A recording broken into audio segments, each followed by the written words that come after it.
తెలుగు రాష్ట్రాల్లో జూన్ 1 నుంచి సినిమా థియేటర్ల బంద్ పాటించాలని ఎగ్జిబిటర్లు నిర్ణయించారు. సినిమా ప్రదర్శనలకు సంబంధించి అద్దె ప్రాతిపదికన కాకుండా షేర్ పద్ధతిలో చెల్లింపులు చేయాలని డిమాండ్ చేస్తూ తెలుగు రాష్ట్రాల్లోని పలువురు ఎగ్జిబిటర్లు తెలుగు ఫిలిం ఛాంబర్లో సంయుక్త సమావేశం నిర్వహించారు. సుమారు 60 మందికి పైగా ఎగ్జిబిటర్లు ఈ భేటీకి హాజరయ్యారు. సినిమా థియేటర్ల పరిస్థితి, అద్దె విధానంలో నష్టాలు, పర్సెంటేజీల విధానంపై చర్చించారు.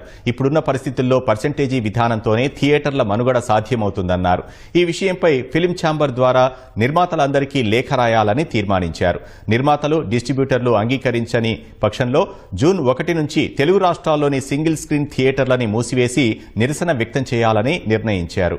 ఇందులో భాగంగానే అందరి అభిప్రాయాలు సాలిసిట్ చేస్తూ we constituted a committee and the committee కూడా periodically వాళ్ళకు వచ్చిన ఫీడ్బ్యాక్ కూడా they have been sharing with me also from time to time. Perspective ఇంకా బెటర్ గా కూడా తెలుసుకునేందుకు అన్నను కూడా రమ్మని చెప్పింది మేము. అన్న కూడా we had spent a lot of time together also. In fact కొన్ని ఫ్లాస్ ఏదైతే ఉన్నాయో సిస్టమ్ లో ఫ్లాస్ ను పూర్తిగా రిపేర్ చేస్తూనే ఒక మంచి వ్యవస్థ ఫర్ ది ఇండస్ట్రీ నిలబడేదాని కోసం ఒక మంచి వ్యవస్థ క్రియేట్ చేసే తాపత్రయంతోనే అడుగులు పడ్డాయి. ఇవాళ ఒక చాలా పెద్ద రిలీఫ్ నిజం చెప్పుకోవాలంటే రియలీ హ్యాపీ, ఎస్పెషలీ పేరు గారి థ్యాంక్ యూ సో మచ్ అండి.